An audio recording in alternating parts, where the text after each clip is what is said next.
ఈ art work చాలా different. చాలా డేస్ నుంచి మైండ్లో ఉండి టిష్యూస్తో ఆర్ట్ చేయాలనుకున్నాను. నార్మల్గా పేపర్స్, క్యాన్వాస్, పెయింట్ బ్రషెస్ ఇవన్నీ కామన్ అయిపోయినాయి. కానీ టిష్యూస్తో ఆర్ట్ కొంచెం డిఫరెంట్, కొంచెం రిస్కీ. నా ఫీల్డ్లో నేను ఎక్కడ చూసినా టిష్యూ ఆర్ట్ అనగానే ఓన్లీ విష్ణునామం మాత్రమే చేస్తున్నారు. అది కూడా చాలా బాగుంటుంది, చాలా డివోషనల్ ఫీల్ ఉంటుంది. కానీ ఎందుకు ఓన్లీ విష్ణునామం, మనం చక్ర, శంఖం కూడా యాడ్ చేస్తే ఇంకా డివోషనల్ ఫీల్ అవుతుంది కదా అనుకుంటా ఒక చిన్న థాట్ అంతే. అండ్ సో అందుకని విష్ణునామం ఒకటే కాకుండా శంఖం, చక్ర, గోద ఇవన్నీ కూడా విష్ణు ఐడెంటిటీలో ఒక పార్టే కదా.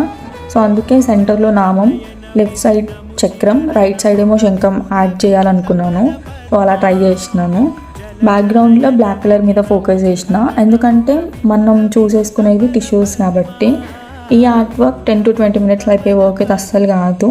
అండ్ విష్ణునామంకి వచ్చేసరికి రెడ్ కలర్ యూజ్ చేసినాను. అండ్ ప్రతి ఒక్క చిన్న టిష్యూని మనం పేషెన్స్తో కూర్చొని స్టిక్ చేయాలి. సో అప్పుడే మనం అనుకున్న అవుట్పుట్ అయితే మనకి క్లియర్గా ఉంటుంది. అండ్ నాకు ఈ ఆర్ట్ వర్క్ అనేది కొంచెం డిఫరెంట్ అనిపించింది. మీకు ఇది డిఫరెంట్గా అనిపించినా ఇది ఎలా వచ్చిందో కామెంట్లో కామెంట్ చేయండి. And thank you.